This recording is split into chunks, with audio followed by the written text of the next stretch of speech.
There has been quite a few changes in terms of visa fees, immigration fees with the government of the UK lately.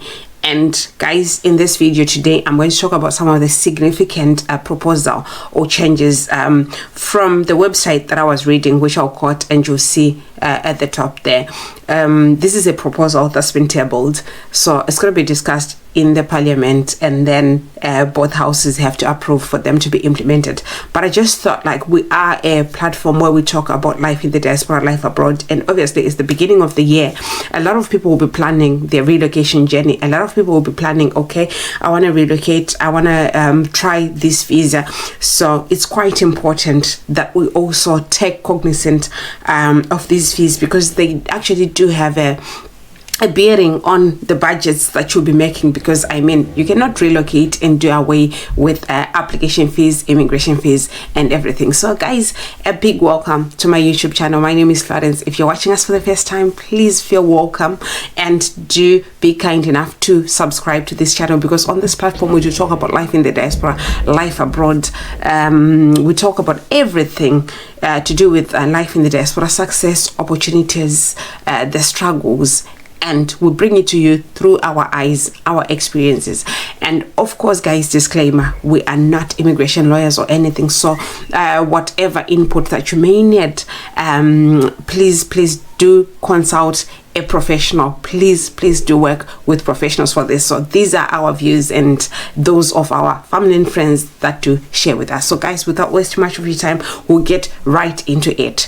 So guys, I mean, well, probably I'll have to do a separate video on the emergency travel authorization system, which has been implemented. It's already on the roll. So this has to do with going electronic immigration wise. And if you've actually been watching on the news or reading in the papers, this has had to do with, like, do away with BRPs and the like. So this has actually, like, increased the fees. The emergency, this has actually seen an increase in its fees to £16. If you're gonna apply for the ETA, then you need to pay £16 fee. So I mean, I'll show you how significant this is. I'll show you the impact, and I'll also highlight to you or show you how probably there is a greater chance for it to be successful, this whatever bill or this authorization thing. My own thinking is this is going to be successful, and I'll show you why. So also, again, as you know, I came to the UK on a skilled worker visa, on a certificate of sponsorship. So for those of you that know what happens is, companies that have got the authority to recruit from abroad do apply to the government, do apply to the Home Office for what they call the certificate of sponsorship. And then this is what they will issue to a prospective employee who is abroad, for them to be able to apply their visas. So this is actually increasing to a fee of £525 from about £235. That's like nearly doubling, if not over. And this will have definitely significant impact. Also, there's what they call the naturalization fee. This has got to do with, like, citizenship in this country, whether you're applying from this country or you're applying from British territorial states. There's been, like, changes in the fees, and I'll talk about naturalization. If you're in this country, this has actually gone up to £1,605. Guys, remember, I don't know if you've watched my previous video where I was talking about studying in this country and the indefinite leave to remain fees, which has actually gone up to £2,885 per person from around, like, 2,100. So that was implemented towards the end of last year, 2024. So what's the impact of all these increase in fees, and why do I feel this is gonna pass and this is here and it's here to stay? So from their website, the Home Office website, gov.uk, you can actually go and check for yourself. This is estimated to generate a revenue, additional revenue of $269 million per year. Guys, this will be based on the numbers that they see applying for visas, the estimate numbers that they're looking at who are going to be moving to the country this year. So, I mean, definitely we cannot ignore the fact that this is revenue generation for them. which is good for the country, which is good for the economy, which is good for everything. I mean, who doesn't want money? So obviously that should tell you, like, if they're going to generate 269 million pounds per year without having to produce anything, without having to incur any overhead costs, definitely I would go for that money. So definitely any sensible, whatever House of Commons or Parliament, definitely is going to approve that because of the revenue that they're going to generate. So, which is why I'm all the more for the fact that, I mean, this is going to pass. So I want to speak on the certificate of sponsorship fees and the effect or the impact, and I also speak on the electronic travel authorization system.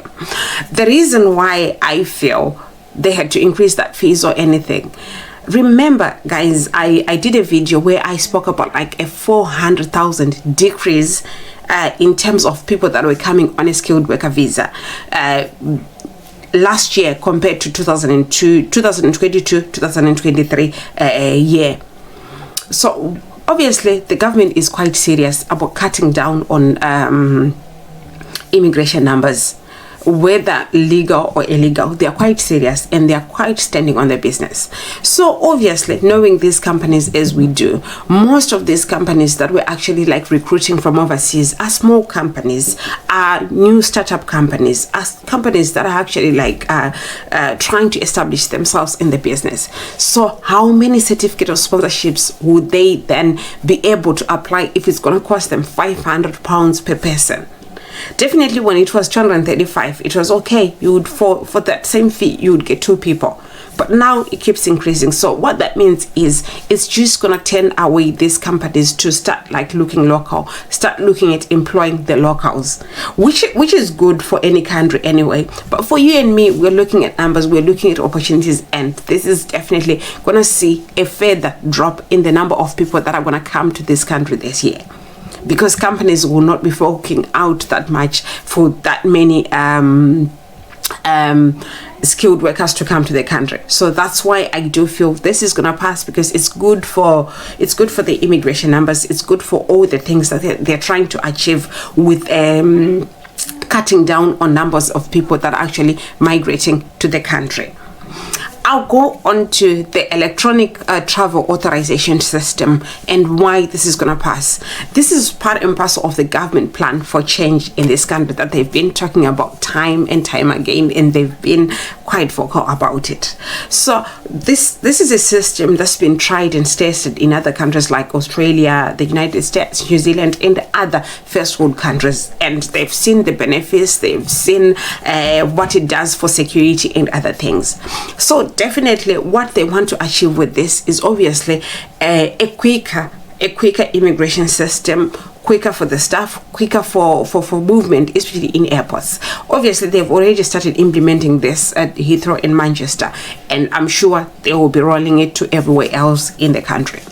The other benefit as well is the fact that this is a secure system. So if they are actually like looking at security and everything in terms of immigration, in terms of who gets in the airport and who gets out, definitely this system is for that. And obviously it does align with everything that they've been talking about in terms of their plan for change, in terms of what they want for the country. So that's why I do feel, it's my own personal view, personal feeling, that this definitely will see will pass and will be implemented this year.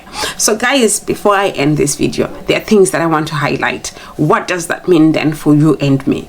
What that means for you and me is the fact that if you're wanting to move to this country, definitely you have to look at your pocket, you have to look at your budgets and plan accordingly. Because I mean, I am on platforms, I've been on platforms where people talk like I've had my certificate of sponsorship, I've passed my interview, I'm ready, but then I don't have the visa fees. You wouldn't want to miss out on opportunities because you didn't plan and budget properly. Also, part and parcel of why I think these numbers are worth knowing for you and me as skilled immigrants is the fact that time is moving. Time is moving. It's coming up 3 years this year for me that I've been in the country, and we are a family of 4. So definitely sooner or later we will definitely be looking at applying for our indefinite leave or whatever renewals, visa renewals and everything. So definitely it's quite key and important that we take cognizance of those numbers so that we plan accordingly, we save accordingly, because like I always say on this platform is the fact that like we are looking at the family of 4 would definitely need something like £12,000 for all of us to be able to apply. And it's well, I don't know whether to say it's unfortunate or it's fortunate enough that like the 4 of us came in the same year, so we will be due to either renew or either apply for our indefinite leave to remain in the same year, of which I know it's a bone of contention at the minute to say, should we all apply for indefinite leave to remain, or should the other, maybe half of the family, or maybe just for the main applicant to apply and then the rest of the family just renew their visas. But then again, I think I'll make a video about that so that like we highlight why actually like we're starting to think, is it worth it for all of us, a family of 4, to like fork out 12,000 at once, or we can as well just renew. It's cheaper, it's easier, and obviously all the benefits, and all do it in phases. The first 2 apply, the other 2 renew, and then we keep it going at that. So I will make another video, but guys, it's been on my mind. I've been thinking about it and I can't stop thinking about it, because I'm thinking on this platform we are about opportunities, and obviously that COS fee, that certificate of sponsorship fee, if it's gonna rise to £525, definitely it's going to reflect on the numbers of people that are going to be coming. It's going to take a toll on the opportunities that are presented in terms of skilled workers to this country. So guys, I think that's everything I had for you on this one. I'll keep you updated whether or not this will pass, whether or not this will be approved. So do stay on this channel, do stay tuned on this channel. As soon as we know whether that has passed or not, we will definitely share with you. Guys, that's all I had for you, and I'll see you in our next video. Bye for now.